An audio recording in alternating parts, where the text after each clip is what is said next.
நீங்க எப்பவாவது ஒரு மருத்துவர்கிட்ட போய் உங்க எக்ஸ்ரே முடிவுகளை பார்த்திருக்கீங்களா? கண்டிப்பா பார்த்திருப்போம். அதாவது உடைந்த எலும்பு இல்ல நெஞ்சில ஏதாவது ஒரு பிரச்சனைனா மருத்துவர் அந்த எக்ஸ்ரே தாளில உள்ள வெள்ளை நிற கோட்டை சுட்டிக்காட்டி இதோ பிரச்சனை இங்க தான் இருக்குன்னு கரெக்டா சொல்லுவார்ல. ஆமா, அது ரொம்ப துல்லியமா இருக்கும். உடைந்ததா இல்லையாங்கிறது ரொம்ப தெளிவா கச்சிதமா தெரியும். கரெக்ட். ஆனா நம்ம அன்றாட வாழ்க்கையில வர்ற மன அழுத்தம், கவலை இல்ல எந்த பரிசோதனையிலையும் பிடிபடாத சில விவரிக்க முடியாத உடல் வலிகள்னு வரும்போது திடீர்னு அந்த எக்ஸ்ரே இயந்திரம் வேலை செய்யறதில்ல. உண்மைதான். நம்ம ஒரு இருண்ட, எப்படி சொல்றது, ஒரு மங்கலான நிலப்பரப்புக்குள்ள மாட்டிக்கிட்ட மாதிரி ஃபீல் பண்ணுவோம். ஆமா. சோ இந்த ஒரு ஆழமான தேடலுக்கு உங்களை நான் வரவேற்கிறேன். இன்னைக்கு மனசுக்கான ஒரு எக்ஸ்ரே இயந்திரத்தை தான் நம்ம தேட போறோம். மிக சரியான ஒரு ஒப்பீடு இது. அதாவது நம்ம எப்பவுமே உலகத்தை உள்ளபடி சரியா பார்க்கறோம், நம்ம உடலையும் மனசையும் முழுமையா புரிஞ்சுக்கிட்டோன்னு ரொம்ப ஆழமா நம்புறோம். ஆனா அந்த நம்பிக்கையெல்லாம் இன்னைக்கு நம்ம வேறொரு கோணத்துல அலச போறோம். நம்ம பிரச்சனைகளுக்கான ஆணிவேர் நம்ம பார்க்குற விஷயங்கள்ல இல்ல, அதை நம்ம எப்படி பார்க்குறோம் அப்படிங்கிற விதத்துல தான் இருக்கு. கண்டிப்பா. இன்னைக்கு நம்ம உரையாடலோட மையமா எடுத்திருக்கிறது பாண்டே குணரத்னா எழுதின மெடிடேஷன் ஆன் பெர்செப்ஷன், அதாவது உணர்தல் மீதான தியானம் அப்படிங்கிற ஒரு புத்தகம் தான். ஆமா. இதுல இருந்து நம்ம திரட்டியுள்ள தகவல்கள் ஒரு மிகப்பெரிய கேள்வியை எழுப்புது. அதாவது நாம இந்த உலகத்தை எப்படி பார்க்கறோம், நம்மளோட பெர்செப்ஷனை மாத்துறது மூலியமா நம்ம உடல் மற்றும் மன நோய்களை நிஜமாவே குணப்படுத்த முடியுமா? இந்த கேள்விக்கான பதில நம்ம ஒரு வரலாற்று நிகழ்வுல இருந்து தொடங்கலாம் நினைக்கிறேன். இப்ப பாத்தீங்கன்னா இந்த புத்தகம் வெறும் ஒரு நவீனகால உளவியல் தத்துவ நூல் கிடையாது. ஓ, அப்படியா? ஆமா. இது சுமார் 2500 வருஷங்களுக்கு முன்னாடி புத்தர் போதித்த கிரிமானந்த சூத்தம் அப்படிங்கிற ஒரு பண்டைய மருத்துவ குறிப்பை பத்தின ஒரு ஆழமான பார்வை. அட, கிரிமானந்த சூத்தம். ஆமா, கிரிமானந்தர் அப்படிங்கிற ஒரு துறவி ரொம்ப கடுமையான நோயால பாதிக்கப்பட்டு வலியால துடிச்சிட்டு மரணத்தோட விளிம்புல இருந்தப்போ புத்தர் அவருக்கு சிகிச்சை அளிக்க எந்த மூலிகைகளையோ இல்ல மருந்துகளையோ அனுப்பல. அதுக்கு பதிலா அவருக்கு 10 உணர்தல் முறைகளை, அதாவது பெர்செப்ஷன்ஸ போதித்தார். ஓஹோ. தன் மனதோட பார்வைய மாத்தி அமைச்ச கிரிமானந்தர் அந்த நோயிலிருந்து முழுமையா குணமடைந்தார்னு அந்த சூத்தம் சொல்லுது. நிஜமாவா? வெறும் எண்ணங்களை மாத்தினதுனால ஒரு தீவிரமான நோய் குணமாயிடுச்சா? கண்டிப்பா. இன்னைக்கு அந்த பண்டைய உத்திகள் நம்ம நவீன வாழ்க்கையோட மன அழுத்தங்களுக்கும் நோய்களுக்கும் எப்படி ஒரு தீர்வா அமையும்னு தான் நம்ம விரிவா பேச போறோம். சூப்பர். சரி, இதை நம்ம ரொம்ப அடிப்படையில இருந்தே ஆரம்பிப்போம். முதல்ல இந்த உணர்தல் இல்லனா பெர்செப்ஷன் அப்படின்னா என்ன? இப்போ நான் என் கையில் இருக்கிற ஒரு காஃபி கப்போ இல்ல ஒரு அழகான ரோஜா பூவையோ பாக்குறேன்னு வச்சுக்கோங்க. இதுல என்ன பெரிய சிக்கல் இருக்க முடியும்? நான் பாக்குறது நிஜம் தானே? இங்கதான் அறிவியலும் தத்துவமும் ஒன்னா சேருது. நீங்க அந்த ரோஜாவை பாக்கும்போது உங்க கண்கள் உண்மையில எதை பாக்குதுன்னு நினைக்கிறீங்க? ரோஜா பூவை தான். இல்ல, வெறும் நிறங்களை மட்டும்தான் பாக்குது. சிவப்பு, பச்சை அப்படிங்கிற ஒளி அலைகளை தவிர கண்களுக்கு வேற எதுவும் தெரியாது. ஓ, அதாவது சயின்ஸ் படி பார்த்தா லைட் வேவ்ஸ் மட்டும்தான். கரெக்ட். ஆனா அந்த ஒளி அலைகள் மூளைக்கு போன உடனே உங்க மூளை உடனடியா ஒரு வேலைய செய்யுது. அந்த நிறத்தோட இது ஒரு ரோஜா, இது ரொம்ப அழகு, இது காதலோட சின்னம், இல்லனா இதோட முள் என்ன குத்துன வலி எனக்கு ஞாபகம் இருக்கு அப்படிங்கிற முந்தைய கருத்துக்களையோ இல்ல நினைவுகளையோ மூளை அதுல ஏத்திடுது. மிக சரியா சொன்னீங்க. அதாவது கான்செப்ட்ஸை இணைச்சிடுது. நீங்க பாக்குறது வெறும் பூவில்ல, உங்க மூளை ஏத்தி வச்ச எண்ணங்களோட தொகுப்பதான். ஆஹா, இந்த இடத்துல எனக்கு புத்தகத்துல வர்ற ஒரு அற்புதமான உதாரணம் ஞாபகத்துக்கு வருது. இப்ப நம்ம சோசியல் மீடியாவில் நம்மளோட சொந்த புகைப்படத்தை பாக்குறோம்னு வச்சுப்போம். நல்ல உதாரணம். காகிதத்திலயோ இல்ல ஸ்கிரீன்லயோ உள்ள பிக்சல்ஸை நம்ம பாக்குறது இல்ல. அதுக்கு பதிலா இது என் முகம், என் முடி இவ்ளோ கொட்டிடுச்சே, இல்ல ஐயோ என் முகத்துல டபுள் சின் வந்துருச்சே, மத்தவங்க என்ன நினைப்பாங்கன்னு. ஆமா, நம்மளோட சொந்த இன்செக்யூரிட்டி உணர்வுகளை அந்த புகைப்படத்தோட மேல ஏத்தி பாக்குறோம். கரெக்ட். அந்த புகைப்படத்துல எங்கேயும் நானோ இல்ல என்னோட கவலைனோ எதுவும் எழுதப்படல. நாமவே அதை உருவாக்கி வலியையும் கவலையும் அனுபவிக்கிறோம் இல்லையா? அதுதான் உணர்தலோட மாய. இத நம்ம இன்னும் ஆழமா புரிஞ்சுக்கணும்னா புத்தகத்துல சொல்லப்பட்டிருக்க காணல் நீர், அதாவது மிராஜ் விளைவை எடுத்துக்கலாம். அந்த பாலைவனத்து மான் கதை தானா? ஆமா, பாலைவனத்துல ஒரு மான் காணல் நீரை நிஜமான தண்ணீர்னு நம்பி தாகத்தை தணிக்க அதை துரத்திட்டே ஓடுது. ஓடி ஓடி சோர்வடைஞ்சு கடைசியில கீழே விழுது. நம்மளும் அப்படிதான் பண்றோம். கண்டிப்பா. நிரந்தரமில்லாத தொடர்ந்து மாறிக்கிட்டே இருக்கிற பொருட்களை, மனிதர்களை இல்ல பதவிகளை நிரந்தரமானது நம்பி நம்ம துரத்துறோம். நம்ம மன அழுத்தத்துக்கும் உடலை உருக்குற நோய்களுக்கும் காரணம் அந்த பொருட்கள் இல்ல. அந்த பொருட்கள் மேல நம்ம வச்சிருக்க இது நிரந்தரம் அப்படிங்கிற தவறான உணர்தல் தான். இது இன்னைக்கு நம்ம வாழ்ற வாழ்க்கை முறைக்கு எவ்வளவு கச்சிதமா பொருந்தது பாருங்க. சோஷியல் மீடியால மத்தவங்க போடுற சந்தோஷமான புகைப்படங்களை பார்த்துட்டு அவங்க வாழ்க்கை நிரந்தரமா இப்படிதான் இருக்கு, என் வாழ்க்கை மட்டும்தான் இருண்டு கிடக்குன்னு நாமே ஒரு காணல் நீரை உருவாக்கி அதை பார்த்து மனசுக்குள்ள புழுங்குறோம். ஆமா, இதனால தான் புத்தர் உணர்தல் என்பது நாமல்ல, அதாவது பெர்செப்ஷன் இஸ் நாட் செல்ஃப் அப்படின்னு ரொம்ப வலியுறுத்துறார். புத்தகத்துல நகுல பிதாவோட கதை ஒன்னு வரும். அந்த 80 வயசு முதியவர் கதை. அதேதான். 80 வயசான நகுல பிதா தன் முதுமையால ஏற்பட்ட உடல் உபாதிகளோட புத்தர்கிட்ட போய் தனக்கு ஆறுதல் சொல்லும்படி கேக்குறார். அதுக்கு புத்தர் என்ன சொல்றாருன்னா, உடல் நோயுற்றிருந்தாலும் மனம் நோயுறாம பாத்துக்கோ அப்படின்னு சொல்றார். அதாவது நம்ம உடல் மாறிட்டே இருக்கிற ஒரு தற்காலிக அமைப்பு, அது நம்ம இல்ல, அப்படிதானே? கரெக்ட். ஆனா அத நான் என்னோடையது அப்படின்னு நீங்க இறுக பிடிக்கும் போதுதான் உடம்புல ஏற்படுற சின்ன மாற்றம் கூட மனச சிதைக்குது. சரி, நம்ம பார்வை எப்படி நம்மளை ஏமாத்துதுங்கிறத ஓரளவுக்கு புரிஞ்சுக்கிட்டோம்.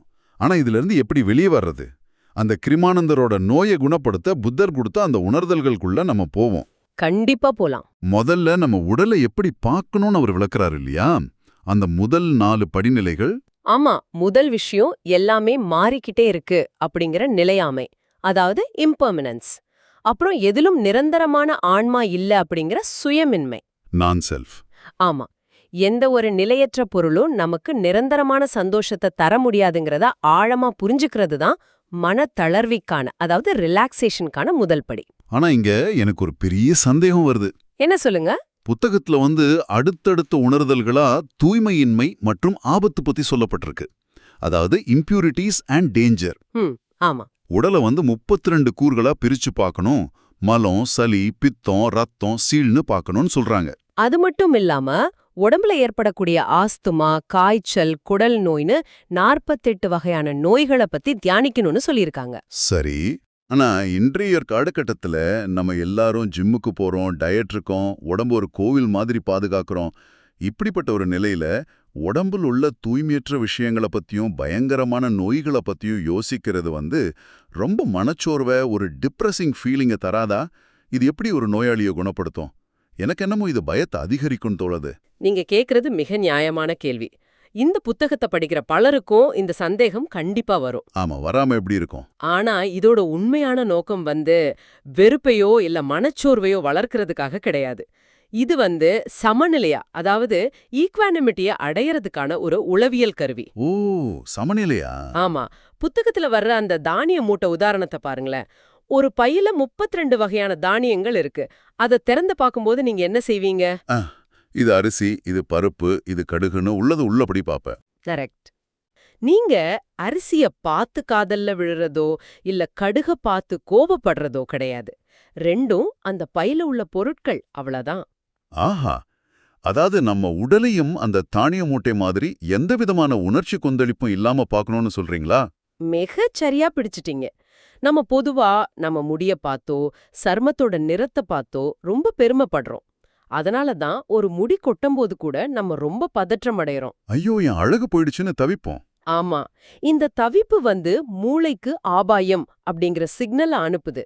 இதனால உடம்புல கார்டிசால் மாதிரி மன அழுத்த ஹார்மோன்கள் அதிகமா சுரக்குது. ஓஹோ, இது நோயை இன்னும் தீவிரமாக்குது. கண்டிப்பா. ஆனா உடல வெறும் 32 உறுப்புகளோட தொகுப்பா எந்த ஒட்டுதலும் இல்லாம உள்ளத உள்ளபடி பார்க்கும்போது உடல் மேலான அதீத பற்றுதல் குறையுது. அது மட்டும் இல்லாம உடம்புல எப்ப வேணாலும் நோய்கள் வரலாம் அப்படிங்கிற யதார்த்தத்தை ஏத்துக்கும் போது அந்த மரண பயம் முழுமையா விலகிடுது. அதுதான் உண்மை. ஓ, இப்போ இதோட பின்னணியில உள்ள உயிரியல் மற்றும் உளவியல் மாற்றம் எனக்கு நல்லா புரியுது. அதாவது உடல் மேலான பற்றுதலும் நோயை பத்தின பயமும் குறையும் போது மனசு போராடுறது நிறுத்திடுது. ஆமா, அந்த போராட்டமற்ற நிலைதான் ஒரு அசாதாரணமான அமைதிய, ஒரு ஆழமான ரிலாக்ஸேஷனை உருவாக்குது. அந்த தளர்வு தான் நோய் எதிர்ப்பு சக்தியை அதிகப்படுத்தி உடலை குணப்படுத்துற ரசாயனங்களை, அதாவது ஹீலிங் கெமிக்கல்ஸை இயற்கையாவே உடம்புல சுரக்க செய்யுது. கிருமானந்தரோட உடம்புலையும் இதுதான் நடந்திருக்கு. ரொம்ப அருமையா சுருக்கி சொல்லிட்டீங்க. ஒரு நோயோட சண்டை போடுறதை விட அதை சமநிலையோட அணுகிறது தான் குணமடைவதற்கான திறவுகோல். சூப்பர். இப்போ உடல் மேலான பற்று குறைஞ்சதுக்கு அப்புறம் மனச ஆக்கிரமிச்சிருக்கிற எண்ணங்களை எப்படி சுத்தப்படுத்துறது அப்படிங்கிற அடுத்த கட்டத்துக்கு புத்தர் நகர்றார். அடுத்த கட்டம் என்ன? அதுதான் கைவிடுதல், அதாவது அபாண்டனிங். கோவம், அதீத ஆசை, அப்புறம் பிறருக்கு தீங்கு விளைவிக்கிற எண்ணங்கள், இதெல்லாம் முளைக்கும் போதே அதை கைவிடுறது. இந்த கைவிடுதல் மற்றும் பற்றின்மை பற்றி பேசும்போது புத்தகத்தில் உள்ள அந்த மணல் கோட்டை உதாரணம் ரொம்ப அழகா மனசை தொடுற மாதிரி இருந்தது. ஆமா, அந்த சாண்ட் கேசல்ஸ் உதாரணம். இப்போ குழந்தைங்க பீச்ல மணல் கோட்டை கட்டி விளையாடுவாங்க. அவங்க அதை ரொம்ப ரசிச்சு கட்டுவாங்க. ஆனா கடல் அலை அதை அழிச்சிட்டு போகும்போது அவங்க உட்காந்து கதறி அழுறது கிடையாது. ஏன்னா அது வெறும் மணல், அது நிரந்தரம் இல்ல, அலை வந்தா அழிஞ்சிடுங்கிற யதார்த்தம் அந்த குழந்தைங்களுக்கு தெரியும். ஆனா பெரியவங்களான நாம என்ன பண்றோம்? நம்ம உணர்வுகளையும் உறவுகளையும் இல்ல ஆபீஸ் பதவிகளை நிஜமான நிரந்தரமான கற்கோட்டைகள்னு நம்புறோம். ஆமா, அதனாலதான் அது உடையும் போது நம்ம கதறி அழுறோம். நம்ம உணர்வுகளை அந்த குழந்தைங்களோட முதிர்ச்சியோட ஒரு பார்வையாளரா கையாள பழகிறது தான் இந்த பற்றின்மை, அதாவது டிஸ்பேஷன். கரெக்ட். இந்த பற்றின்மையோட அவசியத்தை விளக்க புத்தரோட ரொம்ப புகழ்பெற்ற எரியும் நெருப்பு போதனையை நம்ம கவனிக்கணும். எரியும் நெருப்பு, அதாவது தி ஃபயர் சேர்மன், அது கொஞ்சம் விளக்கமா சொல்ல முடியுமா? கண்டிப்பா. புத்தர் என்ன சொல்றாருன்னா, உலகத்துல எல்லாமே எரியுது அப்படின்னு சொல்றாரு. எல்லாமே எரியுதா? ஆமா, நம்ம கண்கள், காதுகள்னு 6 புலன்களும் அது நுகர்ற பொருட்களும் ஆசை, கோபம், அறியாமை அப்படிங்கிற நெருப்பால எப்பவுமே எரிஞ்சுக்கிட்டு இருக்கு. ஓ, இப்ப நீங்க சோஷியல் மீடியா பார்க்கும்போது வர பொறாமை ஒரு நெருப்பு. ஆமா, ஆபீஸ்ல ஏற்படுற கோபம் ஒரு நெருப்பு. இந்த தொடர்ச்சியான தூண்டுதல்கள்ல இருந்து விலகி அந்த நெருப்புல மேல மேல எண்ணெய ஊத்தாம அமைதியா இருக்கிறதே பற்றின்மைதான். அப்போ அந்த நெருப்பு அணைய தொடங்குற நிலைதான் முழுமையான விடுவிப்பு, அதாவது நிர்வாணம், செசேஷன்னு சொல்றாங்க. மிக சரியா சொன்னீங்க. இது கேட்கறதுக்கு ரொம்ப ஆழமா இருக்கு. ஆனா அடுத்தடுத்த படிநிலைகளை படிக்கும்போது எனக்கு ஒரு சின்ன தயக்கம் வந்துச்சு. என்ன தயக்கம்? அதாவது உலகத்தின் மீது மகிழ்ச்சியின்மை, நான் டிலைட் இன் தி என்டையர் வேர்ல்ட்னு ஒரு படிநிலை வருது. கொஞ்சம் இருங்க, நீங்க சொல்றத பார்த்தா நான் என் குடும்பத்தோட செலவு பண்ற நேரத்தையோ ஒரு நல்ல சுவையான சாப்பாட்டையோ இல்ல ஒரு அழகான சன்செட்டையோ ரசிக்க கூடாதா? எல்லாரும் கேக்குற கேள்விதான் இது. அனைத்தின் மீதும் மகிழ்ச்சியின்மைனா வாழ்க்கை ரொம்ப வறட்சியா மாறிடாதா? இது ஒரு விதமான விரக்தி மனப்பான்மை, ஒரு பெசிமிசம் மாதிரி தெரியலையா? இது பலரும் ரொம்ப தவறா புரிஞ்சிக்கிற ஒரு இடம். நீங்க கேட்ட கேள்வி மிகச்சிறப்பானது. புத்தர் வாழ்க்கையே வெறுத்துடுங்க அப்படின்னு எங்கேயும் சொல்லல. அப்ப என்ன சொல்றார்? ரசிக்கிறது வேற, பற்றிக்கொள்வது, அதாவது கிளிங்கிங் அப்படிங்கிறது வேற. இப்ப நீங்க ஒரு அழகான சூரியாஸ்தமனத்தை பாக்குறீங்க, அது அழகா இருக்குன்னு அந்த நொடியில நீங்க ரசிக்கணும். அதுல எந்த தப்புமே இல்ல. ஓகே, ரசிக்கலாம். ஆமா, ஆனா இந்த சூரியன் மறையவே கூடாது, இந்த இன்பம் எனக்கு நிரந்தரமா வேணும், நாளைக்கும் இதே மாதிரி இருக்கணும்னு நீங்க நினைக்க தொடங்குறீங்க பாத்தீங்களா? அங்கதான் துன்பம் ஆரம்பமாகுது. ஏன்னா சூரியன் மறைஞ்சுதான் தீரும். கண்டிப்பா. ஓஹோ, எனக்கு இப்ப புரியுது. அதாவது அனுபவங்களை நம்ம அனுபவிக்கலாம், ஆனா அது நிரந்தரமா எப்பவுமே இருக்கணும்னு நம்ம அடம் பிடிக்க கூடாது. மிக துல்லியமா பிடிச்சிட்டீங்க. இப்போ தியானத்தின் மூலமா கிடைக்கிற ரொம்ப உயர்ந்த அமைதியான எண்ணங்கள் கூட நிலையற்றவைதான். என்னது, தியானத்துல கிடைக்கிற அமைதியும் நிலையற்றதா? ஆமா, அந்த உயர்ந்த நிலைகள் மேல கூட நம்ம பற்று வைக்க கூடாது. அதனாலதான் பிரபஞ்சத்தில எந்த ஒரு விஷயத்தின் மீதும் அதீத பற்றுடன் மகிழ்ச்சி கொள்ள வேண்டான்னு சொல்றாங்க. சரி, நான் கோபம், ஆசை, ஏன் தியானத்துல கிடைக்கிற அதீத அமைதியன எல்லாத்தையுமே நான் விட்டுடுறேன்னு வச்சுப்போம். ஒரு கட்டத்துல என் மனசு முழுமையா வெறுமையாயிடுமே. அப்போ அந்த மனசு எதைத்தான் பிடிச்சுக்கும்? எதுவுமே இல்லாம அந்தரத்திலேயா தொங்கும். அங்கதான் இந்த 10 உணர்தல்களோட இறுதியான அப்புறம் ரொம்ப ரொம்ப முக்கியமான படிநிலைய புத்தர் முன்வைக்கிறாரு. அதுதான் மூச்சின் மீதான விழிப்புணர்வு, அதாவது மைண்ட்ஃபுல்னஸ் ஆஃப் பிரீத்திங். ஓ, மூச்சு பயிற்சி. ஆமா, மனம் எதையுமே பிடிச்சிக்க தேவையில்ல, ஆனா அது தடம் புரளாம இருக்க பிரசன்ட் மொமெண்ட்ல, அதாவது நிகழ்காலத்துல நிலைச்சிருக்கிற ஒரு நங்கூரம் தேவை, ஒரு ஆங்கர். அந்த நங்கூரம் தான் நம்ம மூச்சு. அதேதான். ஆனா எனக்கு ஒரு ஆச்சரியம் என்னன்னா, இவ்வளோ பெரிய தத்துவங்களையும் உளவியல் சிக்கல்களையும் பத்தி பேசிட்டு கடைசியில வெறும் மூச்சை கவனிக்கிறது தானே தீர்வு. இது ரொம்ப ரொம்ப எளிமையா தோணுதே. இது கேட்கறதுக்கு எளிமையா தோணலாம், ஆனா மூச்சு அப்படிங்கிறது ஒரு சாதாரண விஷயம் கிடையாது. மூச்சு இயற்கையோட நிலையாமைய நமக்கு கத்து கொடுக்கிற ஒரு நேரடி ஆசான். எப்படி சொல்றீங்க? இப்ப ஒவ்வொரு மூச்சும் உள்ளே வருது, மறையுது, அடுத்த மூச்சு உருவாகுது. மூச்சை கவனிக்கிறது மூலமா விழிப்புணர்வின் 4 அடிப்படைகள், அதாவது 4 ஃபவுண்டேஷன்ஸ் ஆஃப் மைண்ட்ஃபுல்னஸை நம்ம ரொம்ப ஆழமா அடையிறோம். அந்த 4 அடிப்படைகள் என்னென்ன?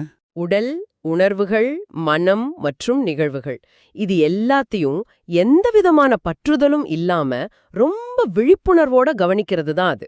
ஓ, அப்போ மூச்சை உள்ளிழுக்கும் போதும் வெளியிடும் போதும் ஏற்படுற மாற்றங்களை கவனிக்கிறதே நம்மளோட ஒட்டுமொத்த நரம்பியல் அமைப்பையே, அதாவது நர்வஸ் சிஸ்டத்தையே மாற்றிடுதுன்னு சொல்லாமா? கண்டிப்பா மாத்தும். இந்த மூச்சு பயிற்சியோட தொடர்ச்சியா நம்ம மூளையில ஞானமடைதலின் 7 காரணிகள், அதாவது 7 ஃபேக்டர்ஸ் ஆஃப் என்லைட்டன்மெண்ட் படிப்படியா மலரத் தொடங்குது. அடா, ஆமா, அது எல்லாமே ஒன்னோடொன்னு தொடர்புடையது. முதல்ல விழிப்புணர்வு ஏற்படுது. அதாவது தற்போதைய நொடியில என்ன நடக்குதுன்னு தெளிவா அறிவது. ஓகே. அதுக்கப்புறம் மனதோட தன்மையை ஆராயும் ஆய்வு.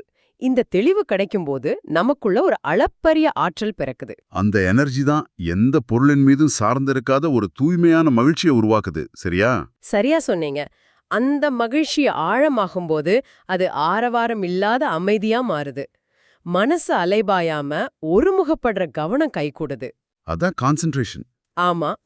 அப்புறம் இறுதியா நல்லது கெட்டது இன்பம் துன்பம் என எல்லாத்தையும் சமமா பார்க்கற சமநிலை, அதாவது இக்வானிமிட்டி சாத்தியமாகுது. வாவ். இந்த 7ம் நமக்குள்ள மலரும்போது கரிமானந்தரோட மனசு முற்றிலும் தூய்மையடைந்தது, அவரோட உடலும் நோயிலிருந்து முழுமையா விடுபட்டது. இது நிஜமாவே ஒரு அற்புதம் தான். ஆமா, மனம் தன்னைத்தானே குணப்படுத்திக்கிற மாபெரும் சக்தி படைத்தது அப்படிங்கறத இது சந்தேகமே இல்லாம நமக்கு உணர்த்துது. இன்னும் ஒரு அற்புதமான பயணம் இது. நாம ஒரு மருத்துவ குறிப்புலேருந்து தொடங்கினோம், ஒரு நோயை எப்படி குணப்படுத்துறதுன்னு ஆராய ஆரம்பிச்சோம். ஆனா கடைசியில பார்த்தா அது மனித வாழ்வோட முழுமையான விடுதலையை நோக்கிய ஒரு பாதையா விரிவடைஞ்சதை இன்னைக்கு நம்ம ரொம்ப ஆழமா அலசியிருக்கோம். உண்மைதான். நம்ம பார்வையை, அதாவது பெர்செப்ஷனை மாத்துறது அப்படிங்கிறது ஏதோ கண்ண மூடிக்கிட்டு கற்பனை செய்யற ஒரு தத்துவவாதமான விஷயம் மட்டும் கிடையாது. இல்லவே இல்ல. அது நம்ம உடலையும் மனசையும் நம்ம ஹார்மோன்களையும் நேரடியாக பாதிக்கிற ஒரு சக்தி வாய்ந்த பயாலஜிக்கல் ப்ராசஸ் அப்படிங்கறத இன்னைக்கு ரொம்ப தெளிவா புரிஞ்சுக்க முடிஞ்சது. ஆமா, உலகம் எவ்வளவு கொடூரமானதாகவோ இல்ல குழப்பமானதாகவோ இருந்தாலும் சரி, அதை நீங்க எந்த லென்ஸ் வழியா பாக்குறீங்க, எந்த புரிதலோட அணுகுறீங்க அப்படிங்கறது தான் உங்க ஆரோக்கியத்தையும் உங்க உள்ளமைதியும் தீர்மானிக்குது. அது உங்க கைகள்ல மட்டும்தான் இருக்கு. ரொம்ப மிக ஆழமான கருத்து இது. இப்போ இத தொடர்ந்து கேட்டுக்கிட்டு இருக்க உங்களுக்கு ஒரு இறுதி சிந்தனையை நான் வைக்க விரும்புறேன். நாளைக்கு நீங்க ஆஃபீஸ் டிராஃபிக்ல மாட்டிக்கிறீங்க, இல்ல சோஷியல் மீடியாவில் யாரோ ஒருத்தரோட பதிவை பார்த்து உங்க மனசுக்குள்ள ஒரு வலியோ இல்ல பொறாமையோ உருவாகுதுன்னு வைங்க. கண்டிப்பா நடக்கும். அப்போ ஒரு கணம் அமைதியாகி உங்களை நீங்களே கேட்டுக்கோங்க. அந்த வலி நிஜமாவே அந்த சூழ்நிலையில இருக்கா, இல்ல உங்க மூளை முன்கூட்டியே எழுதி வச்சிருக்க கருத்துக்கள் அப்படிங்கிற திரையோட வழியா உங்க சொந்த பாதுகாப்பின்மைய அதுக்குள்ள ஏத்தி பார்க்கறதால அந்த வலி வருதா? இது ஒரு நல்ல கேள்வி. நீங்க பார்க்கற கோணத்தை, உங்க பெர்செப்ஷனை ஒரு சின்ன அளவு மாத்துனா உங்க உலகமே மாறும். யோசிச்சு பாருங்க. கண்டிப்பா. இவ்வளோ நேரம் கேட்டதுக்கு ரொம்ப நன்றி. இந்த Tamil voice reads channel monetisation இல்லாம தான் நடக்குது. இந்த ஆடியோ புத்தகம் உங்களுக்கு பயன் தருது என்று நினைத்தால் இந்த முயற்சி தொடர்ந்து போக உங்க ஆதரவு மிகவும் உதவும். என்னுடைய இந்த முயற்சிக்கு நன்கொடை அளிக்க விருப்பம் இருந்தால் டிஸ்கிரிப்ஷன்ல கொடுக்கப்பட்டுள்ள UPI ID மூலம் வழங்கலாம். உங்களால் முடிந்த அளவு போதும். சிறிய ஆதரவும் பெரிய உதவிதான். இந்த வீடியோ உங்களுக்கு பயனுள்ளதாக இருந்தால் சப்ஸ்கிரைப் பண்ணுங்க, மற்றவர்களுக்கும் பகிர்ந்து கொள்ளுங்கள். இந்த கருத்துக்கள் அவர்களுக்கும் தேவையாக இருக்கலாம். லைக் பண்ணுங்க, உங்க கருத்துக்களை கமெண்ட்ல பகிருங்க. மனப்பூர்வமான நன்றி.